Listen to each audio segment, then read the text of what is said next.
Hey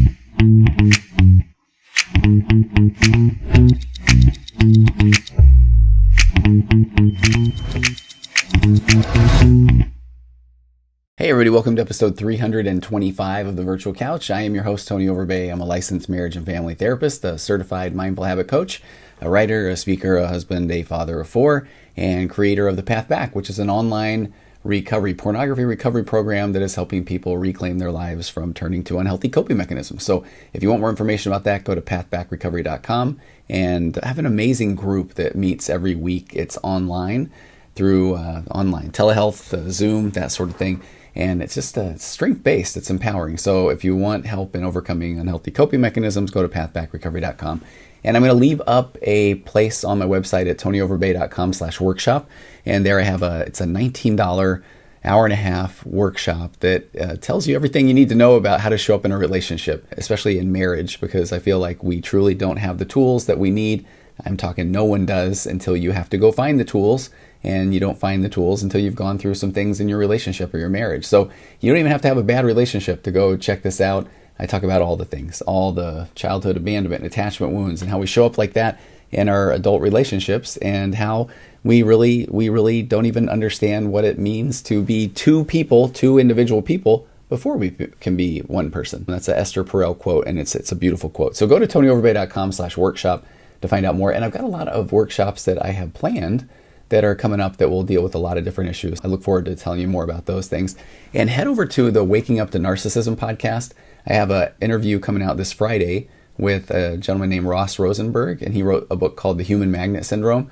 And Ross is doing some phenomenal work about redefining the concepts of what codependency is, and talking about renaming it self-love deficit disorder. And it's a really, really healing way to look at if you are in unhealthy relationships, whether it's with a spouse, whether it's a parent, whether it's with a church, an institution, and that really this self-love deficit is something that is so common in a lot of us. So when you hear people say things like, you need to go work on yourself, you need to love yourself, you need to be able to validate yourself internally, so often that sounds awesome, but we don't really know what that means. Ross is really hitting that right on the head, and I have just a fantastic interview with him that is going to go up on the Waking Up to Narcissism podcast on Friday. So today I want to talk about trauma, and I want to go on a little bit of a take you on my train of thought here. I've got an article from Psychology Today by Andrea Brandt. She's a clinical psychologist as well as a marriage and family therapist, and she talks about 9 steps of healing childhood trauma as an adult. And I think that so often I have people come into my office and they say, do I need to process things? Do I need to process trauma from my childhood? And one of the first questions I will ask is, well, tell me more. Why do you feel like you need to? And often it is because of somebody that has watched a YouTube video, or they've seen something on TV, or they've had a friend tell them that when you bring up your childhood, or when you talk about how frustrated you are with your parents, or if you aren't showing up the best way that you can in parenting, it's probably because of some trauma that you're hanging on to. So I know that word trauma gets thrown around a lot, and I'm not dismissing it. I feel like that as a therapist, that there's so much that we're hanging on to from childhood or from our adolescence or from previous relationships that we aren't even aware of how it affects us in our current relationships, or how we show up currently as a parent, or in relationships at work, or you name it. And yeah, that is because of trauma. So trauma can be a pretty big catch-all for so many different things. But if we just look at it from a standpoint of how trauma affects us, if we aren't even aware of how frustrated we are in our relationships, or if we aren't even aware of the difficulties that we find in staying present in a conversation, if someone is starting to say something to us that we aren't really a fan of, or if we feel criticism, that so often we forget at times that, hey, I'm an adult. Somebody can tell me that they don't like something that I'm doing, and I can stand there differentiated in my calm, confident, energetic self and just say, hey, thanks for your opinion. So what trauma is when we start to take offense to things, or when we start to shut down, or when we immediately respond with anger or sadness or withdrawal, because that trauma is telling us that, hey, you're not safe here. And that might be because you really weren't safe when you were younger. You might not even be safe in your relationship now. And so often that's where I feel like we can heal trauma, when we are aware that, if I am not standing here and I'm able to just take in information and say, thank you for the information. I don't have to respond to it. I don't have to defend my actions. I don't have to break down your reality to prove a point.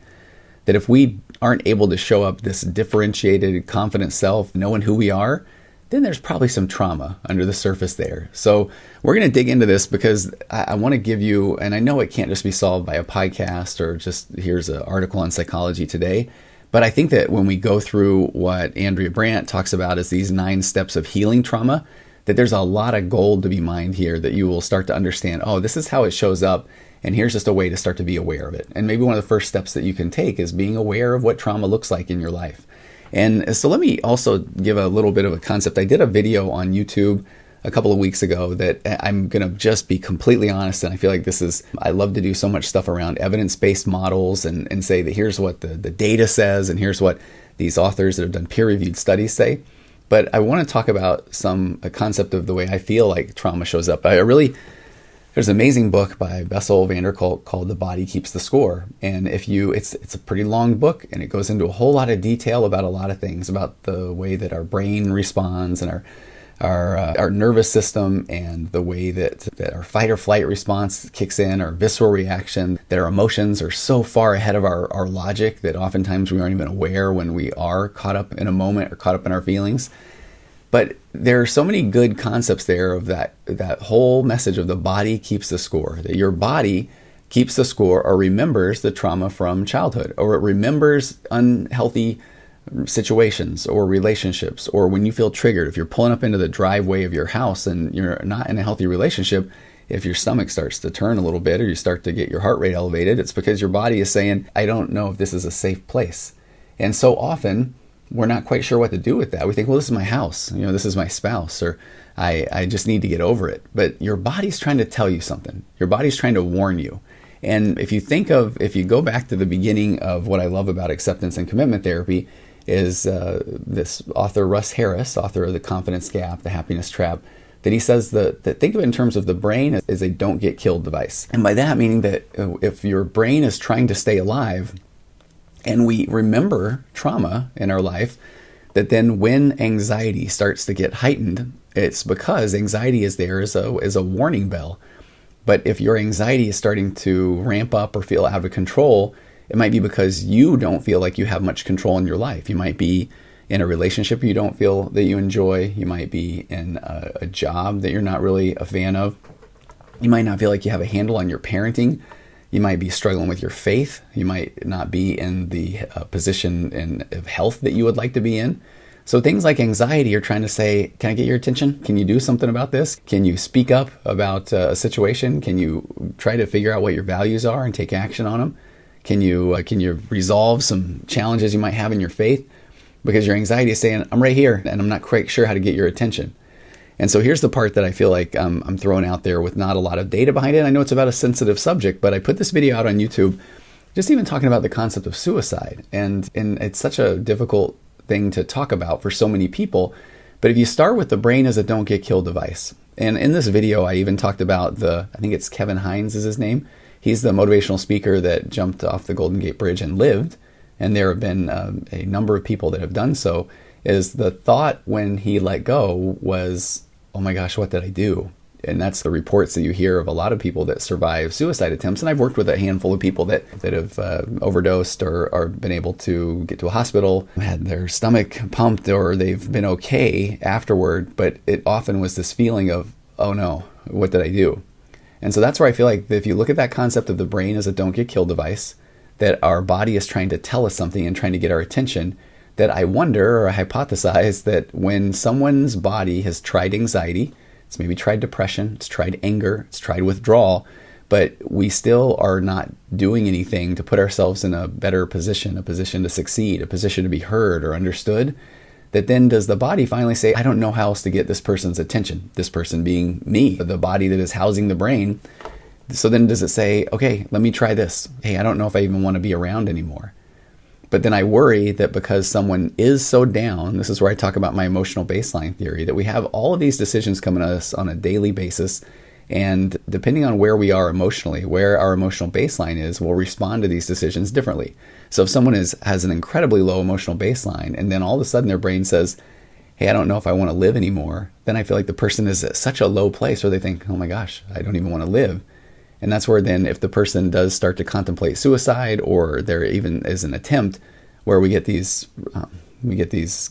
people that will now say, oh my gosh, I didn't want to do that. And that's where I feel like, again, is the brain just saying, hey, can you do something? Can you talk to somebody? Can you find a safe person to open up to? Can you finally try to start living the life that you've always dreamt of or wanted to, even if you feel like it's a pipe dream, or you feel like you're not worthy of it, or whatever that looks like? Because ultimately our brain wants to live, it wants to survive.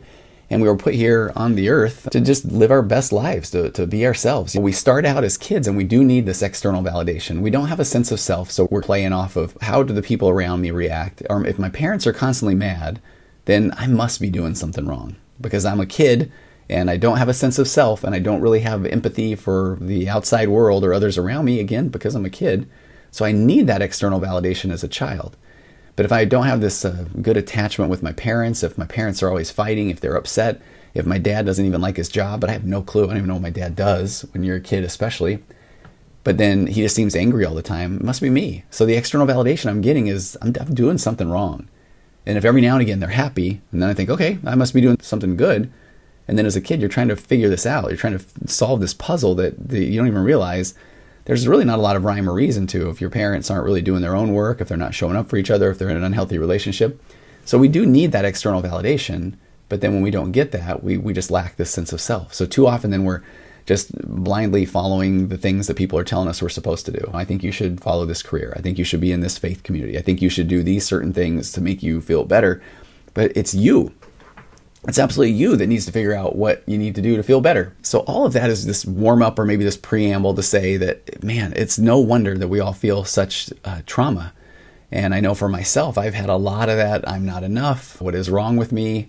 A lot of those feelings, even as I was starting to achieve some, we'll call it success in a previous career in the computer industry, maybe making some money or traveling the world or that sort of thing. But it wasn't who I wanted to be. I wasn't following things that were in line with my values. I wasn't passionate about the things that I was talking about.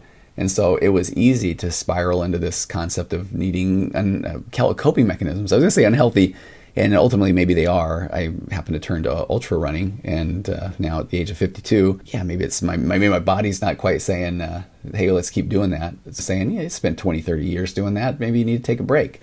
But so often people turn to unhealthy coping mechanisms like pornography or sex addiction or their phones or work or games or drugs and alcohol and all of those things of just trying to say, you know what, I don't know what else to do. And that's where I get to work with people when they do they find their sense of self or purpose, or they find out what really matters to them. And they start taking action on the things that they're more in alignment with their values. Then when they do that, they do start to feel a little bit better. Now, it doesn't mean that everything is great and wonderful, because stuff still comes at you on a daily basis. But when you are living a life that is more in alignment with your values, that's a different type of happiness. It's not I'll be happy when. I'll be happy when I make more money. I'll be happy when I get this different car. I'll be happy if I get in better shape. All of these things, because then people get to that point and all of a sudden they realize, oh, okay, maybe it wasn't that amount of money. So it must be a different amount of money. But it's not about the money. It's not about the six-pack abs. It's not about the bigger house. It's about you feeling like you have a real sense of purpose in your life. Let me get back to now this concept of trauma. So if you don't feel like you are living your best life, if you went through some things as a kid and now you feel these emotions are coming up on you as an adult, and now we've identified that it's your body trying to tell you something, then now let's take a look at that. Let's call that trauma. Andrea says, 9 steps to healing childhood trauma as an adult. She said the healthiest response to childhood emotional wounds is actually also the rarest. She said trauma generates emotion, and unless we process these emotions at the time the trauma occurs, they become stuck in our mind and in our body. Now, how many of you are in a place where you do process emotions when they occur? We live in a world where we don't want to deal with the emotions, especially the ones that are uncomfortable. Most of us aren't big fans of confrontation, or we aren't big fans of silence or of being uncomfortable. And so often, or especially if we feel like we maybe did do something that could have caused pain to another person, we don't want to deal with that. We want to tell them, hey, you're okay, or I didn't mean it. And so often we want to stop feeling bad ourselves, so we want to let someone else know, hey, can you not react the way you're doing that? Because that makes me feel bad, and I don't want to feel bad. And so that's the way that we so often just try to move past or dismiss our emotions. So she said, instead of healing from the wounding event, the trauma stays in our body as energy in our unconscious, and it affects our lives until we uncover it and we process it. She says the healthy flow and processing of distressing emotions such as anger or sadness or shame and fear, that is absolutely essential to healing from childhood trauma as an adult. And what is pretty fascinating, if you really break it down, she talks about that the healthiest response to childhood emotional wounds is also the rarest. That when that trauma first occurs, that then we're able to recognize that a violation has occurred and that it's caused our sense of self to feel the natural emotions that follow. And then we realize that violation doesn't say anything about us personally, and so then we don't take a negative meaning out of it. What she's talking about is that in a perfect world, you've got a nice, secure attachment with a parent, and that when someone does you wrong, or when you've maybe made a mistake, or you've accidentally broke something, or you've let someone down, or whatever as a child, that you have a parent that is there to say, hey, tell me what's going on. What are you feeling? What is that like for you? Let me sit here with you. Let me hold your hand. Let me look at you in the eye. Let me hold you. Let me give you a hug. Let me let you feel the oxytocin, the cuddle hormone, and let's sit with these emotions. And let me teach you as a kid that it is absolutely okay to feel emotion, because guess what? When you let the emotion in, and then you feel the emotion, then the emotion also will pass. And then you start to learn a healthier relationship with emotion, that we don't want to shove it away all the time. We don't want to get rid of it. We don't want to have to turn to something unhealthy or something unproductive to get rid of the emotion, that we can sit there and feel the emotion, even if that emotion is sadness or fear or these things that we maybe feel like, oh man, I really did let this person down. I forgot to pick them up. I forgot to remember their birthday. I forgot to whatever that is, that it's, man, that makes me feel bad. And that's okay. You're a human being. If you feel bad, then check that out. You feel bad. There's nothing wrong with you. It's part of being a human being. It is absolutely okay and normal to feel. You can feel bad. You can feel good. You can feel sad. And so if we're modeled as a kid that it's okay to feel emotions, then we're probably going to be quite a bit healthier in our adult relationships, where we can then take ownership of things. We can say things like, I'm so sorry. I didn't recognize what I did has caused this effect on you. Or, thank you for sharing that with me. I had no idea that these words mean a different thing to you, and that would be really hard for you to hear this, and I am so sorry. But we don't do that, as typically our parents, even healthy relationships, even parents that mean well, often what they will say are things like, hey, don't worry about it, or it's not a very big deal, or that person didn't really mean it, or hey, you know that I still love you, right? And so we're, even coming from a good place, we're still saying, hey, your emotions, let's not really sit with those, because why don't you just not feel that way? Or how about you just get over it? And so as a kid, we start to learn that my emotions really maybe don't matter, because I'm being told that what I feel is not really a big deal. Or the person that said something mean to me, that they didn't really mean it, so I need to get over it. And so often then the message, what are we getting a message of as a kid, is that our opinion doesn't matter, and our emotions we just need to move on. We just need to be happy.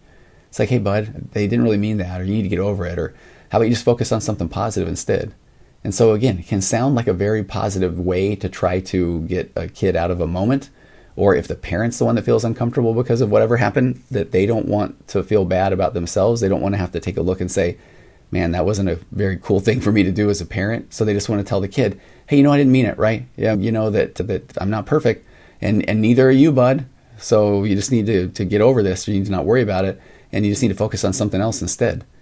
Again, sounds like a pretty good message to give to a kid at times if you're in that moment, but what's the overall message we're telling somebody?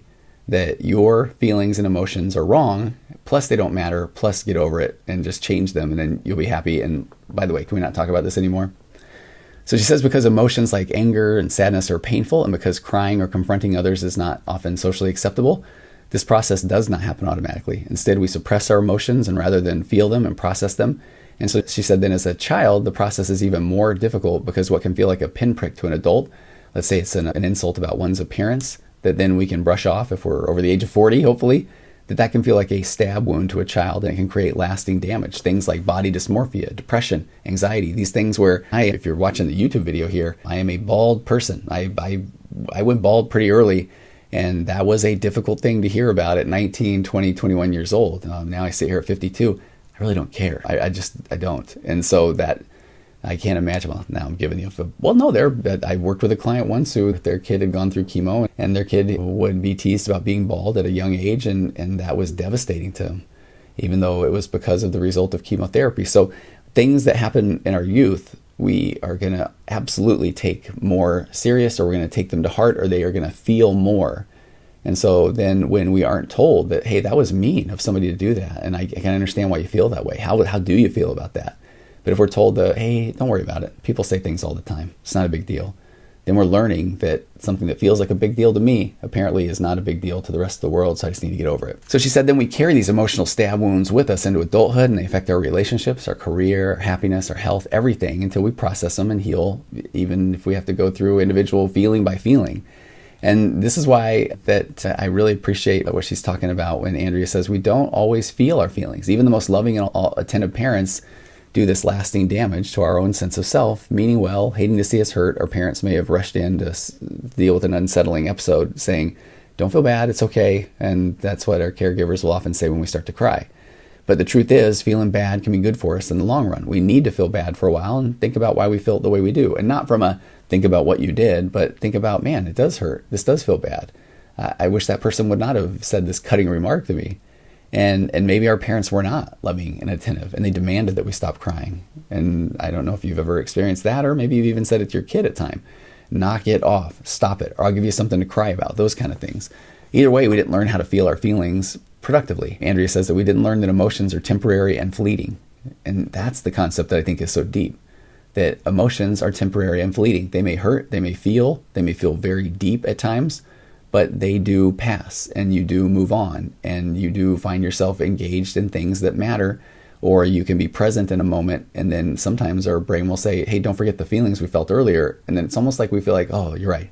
Forgot how sad I was earlier. But what the goal is to do is to recognize and feel those feelings and emotions, process them, and then turn to things that matter, or turn to value-based activities. And you can invite those emotions to come along with you. You don't have to then just suppress them and say, I shouldn't think this anymore, because again, nobody likes to be shit on. And then if you're telling yourself, don't think about a chocolate cake, your brain is like, I will think about a chocolate cake.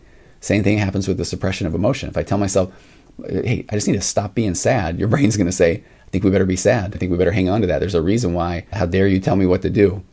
So she said, we just don't learn how to feel our feelings. And when we don't, we may start to interpret our emotions as terrifying. There's cue the ominous music. So if we have never learned to sit with emotion, or understand that emotion can be temporary, or feelings will pass, then we're avoiding these emotions, and they start to take on this dark cloud, this big ominous feeling of, oh my gosh, I can't sit with emotion. Emotion is scary and terrifying. I've been running from it my whole life. And sometimes we even want to tell ourselves, matter of fact, that running from emotion is what has made me a success. But has it? Because you don't really even know what that looks like to process or deal with the emotion. So she said to heal from childhood trauma, we have to complete a process that should have begun decades ago. And again, when the wounding incident happens. She said, I developed an exercise based on her decades of experience helping patients heal from childhood emotional wounds. She has a book called Mindful Aging, and it goes into a lot more detail, and that's why I really enjoyed this. This article was printed or produced in 2018, and I've had it on a tab that I love to go back to when I'm talking with people about processing trauma, because I feel like that this is a great place to start. But the reason I'm laying that out there is it's also an amazing thing to go find somebody that does work or specialize in trauma and attachment wounds, and to be able to work through some of that childhood stuff if it is coming up for you. If even you're hearing what this sounds like today and think, oh my gosh, that is how I show up in certain situations or relationships. So she said that when she works with clients in her private practice, she likes to start small and move toward bigger trauma once they've mastered this technique. 9 steps. First one, ground it. She said for this process to work, you have to be in your body and in the now. To begin, find a quiet place where you won't be disturbed, and sit comfortably with your eyes closed. Take several deep breaths. This is where it's in through the nose, it's out through the mouth. It's starting to calm, lower your heart rate, lower that cortisol, that stress hormone. And she says, take these several deep breaths, bringing your awareness into your body. Squeeze and release your muscles. Feel the heaviness in your arms. Let yourself feel connected to the ground under you. She says, imagine a stream of energy going from your tailbone all the way down into the center of the earth. And once you feel that you're centered and grounded, go to step 2. And let me tell you right now that if this sounds hokey, or it sounds like something that is just, okay, I'll do it later. How many times have you been telling yourself you'll do it later? Or is the hokiness your brain trying to say that's hokey? And because if I can convince myself that this is hokey, or this is a bunch of woo-woo, then I don't have to do it. Because if I do it, it might feel silly, or I might feel it might be too emotional, too vulnerable for me. When in fact, that's the exact thing that's going to help you process trauma. So if you've got yourself grounded, she says, number 2, recall it. Think of a situation you've been upset about recently. So we're talking in the here and now. somebody that's made you angry, or a time that you felt like frustrated or you didn't have control. She said, find something that provoked a mild to strong emotional reaction, or that would have if you didn't feel emotionally numb, as so many people do. She said, review what happened and do it in as much detail as possible, and imagine yourself right back in that moment, right back in that time, right back in that place. Who were you talking to? Where were you at? How were you feeling? And you can do something that happened even earlier today, or something that's happened this week, but take anything. And she said, experience it with all of your senses. What were you hearing? What were you feeling? What were you smelling? What was the taste in your mouth? What was going on around you? And she said, so then when you start to feel the emotions of this incident, whatever you're thinking through, and again, you remember you're grounded. Now you recall whatever that event was, whatever those emotions were. And once you've recalled it, you're grounded, you recall it, you feel it. Then she says, sense it. So she said, continue breathing deeply, in through the nose, out through the mouth. And now just kind of sit with a moment of quiet relaxation. Then mentally scan your body for any sensations. And I like that she calls this percolating, because the way the emotions will start to bubble up inside you. Because people handle emotion and it shows up in a lot of different places. I did this with a couple of people yesterday, and one person really feels a tightness in their chest. Another person feels it in their stomach, or almost in their bowels, so to speak. So observe any physical response you're experiencing: tingling, tightness, burning. And each of these sensations, we're looking at this like a scientist of sorts. That each of these sensations, it's a bit of information that you need to understand, then it helps you understand your past experiences. So explore the sensations, and then just maybe give yourself a little bit of time, silently describe them to yourself in as much detail as you can. Man, I'm feeling a tightness in my chest. I'm feeling like it's hard to breathe. I'm feeling a pit in my stomach. I'm feeling like the pit is growing. I'm feeling like there's heat or jagged edges of whatever this is in my stomach. And she said, once you've explored and described all of your physical reactions, now you can move on to step 4, name it. This one's a pretty powerful concept. This is a huge piece of acceptance and commitment therapy that I love. So associate an emotion with each of the sensations you feel. Is the tightness in your chest anxiety? Is the heat feeling that you feel traveling up your arms, is that anger? And she said, before you are starting this exercise, maybe go find a list of emotions. You can find an emotion wheel, an emotion chart. I have one in my office. It talks about primary emotions and secondary emotions, that you may even want to print something up so that you'll have a list of emotions. You can really identify, what are these emotions I'm feeling? Because she said it's so important to recognize the subtle distinction between sometimes similar emotions. And that will give you a greater sense of your experience, and then you'll start to really understand yourself more. So once you've named whatever that emotion's coming up, we move on to number 5. And here's where we start to make a shift. She said, love it. As part of a mindful approach to healing from trauma, we need to fully accept everything that we feel. Now we've grounded ourselves. We're recognizing where we feel these emotions. We're naming those emotions. That's anxiety, or that's fear, or that is frustration. And she said that we need to fully accept everything that we feel. I'm feeling those things, and it's okay. I'm feeling them because I'm the only version of me that's ever walked the face of the earth. There's no, you shouldn't feel this. There's no, just try to feel something different. It is, I am feeling this. And I love how she says, love it. I love myself for feeling angry. I love myself for feeling sad. And she said, do this with every emotion that you're experiencing, especially the harder ones. And this is where I go back to what I started with in the beginning. Your body keeps the score. Your brain is a don't get killed device. Your body is trying to convey something to you, whether it's with tightness in the chest, whether it's with the feeling of kittens scratching around on the inside of your tummy, whatever that is. Thank your body. Tell it, thank you. Yeah, I love these. I love the fact that I love my feeling of frustration. I love my feeling of anger. I love my feeling of sadness, because your body is trying to tell you something. And she said, after you've accepted and loved yourself for these emotions, then move on to 6. Her step 6 is feel it and experience it. Now sit with those sensations, and then let those feelings percolate and flow. Don't try to change them. Don't try to hide them. When we were looking at them, when we were trying to name them, now we're really going to do a deep dive and observe them. What is the discomfort that it's bringing you? Because know that this is one of the first times maybe you're sitting with these emotions, you're naming these emotions, you're saying thank you, body, for these emotions. I really do love them. I appreciate them. And because this is where you're going to start to understand and realize that these emotions will be gone soon. And that every time that you can process something like this, you're going to start to heal. She says, let your body respond the way it needs to, or it wants to. If you feel the urge to cry, cry.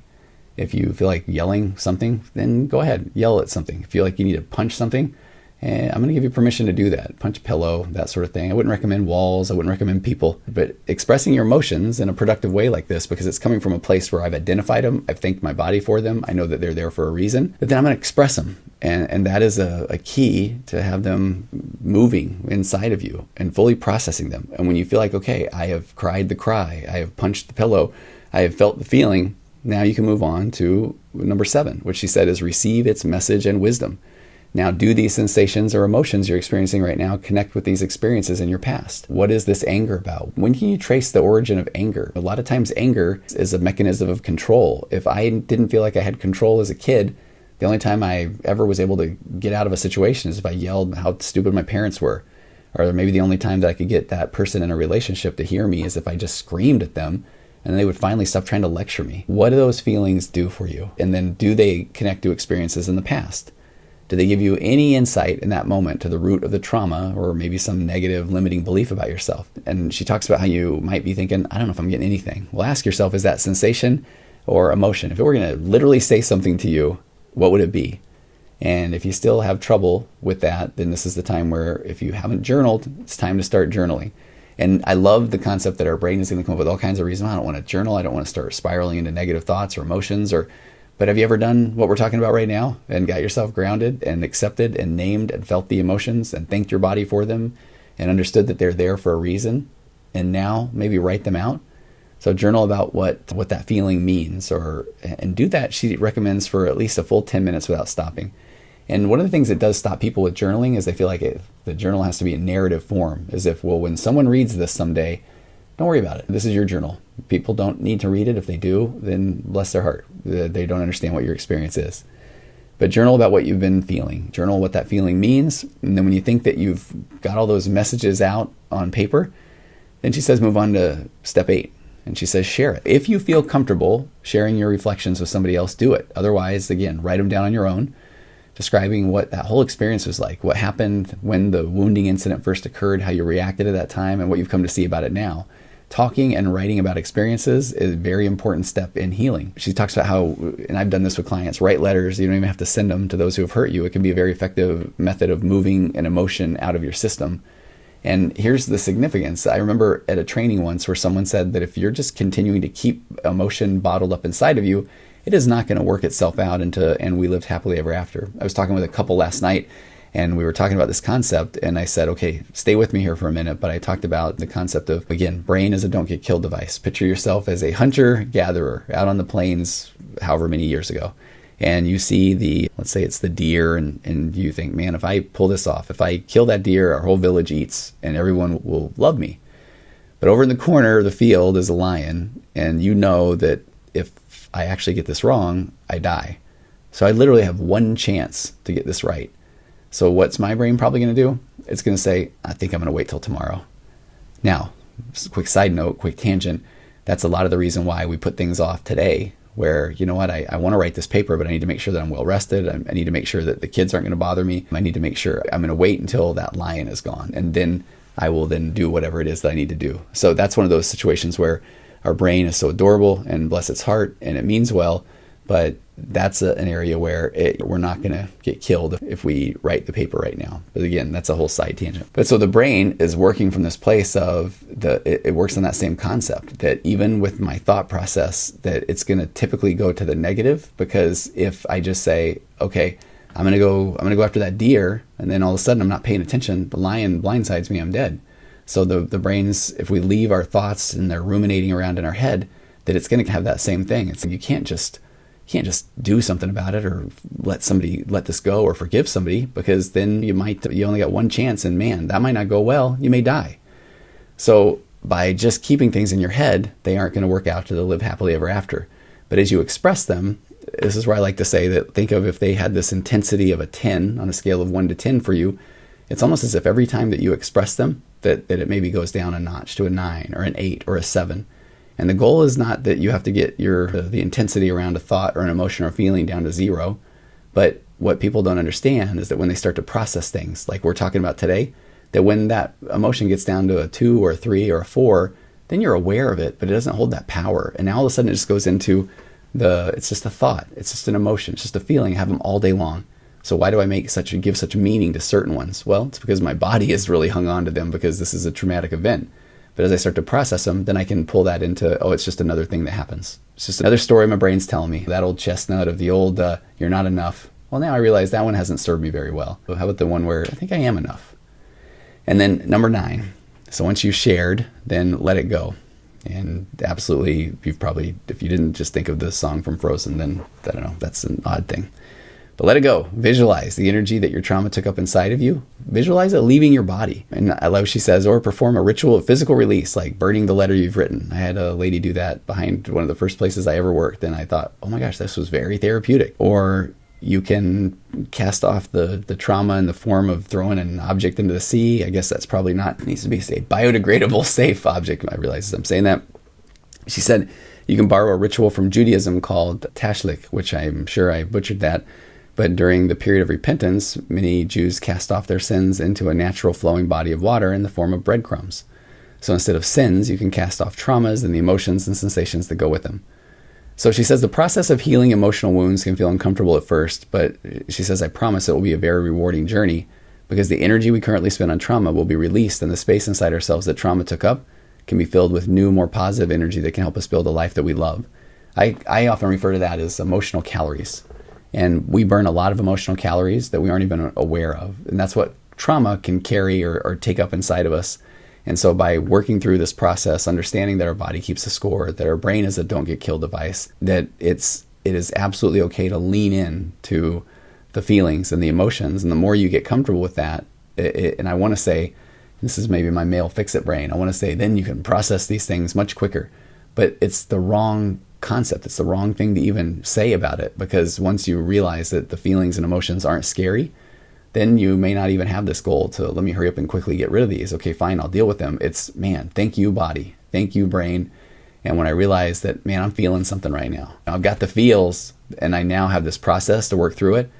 It's almost like I can say, oh my gosh, I never realized that this control thing, this feeling I have right now, when somebody just walked out of the room and now I'm angry, it's because that's what my parents used to do. We're not having this conversation, especially if I actually said something that maybe called them into their accountability into question. That then if they just have to leave, or if they don't say a word, if maybe my spouse does that, if they just go silent, then and all of a sudden I get really frustrated. Oh man, okay, that's because this is how my parents showed up. This is how my previous relationship showed up. Or when I would try to express myself, I would get a blank stare, and it made me feel less than. It made me feel crazy. So if my spouse is doing that right now, okay.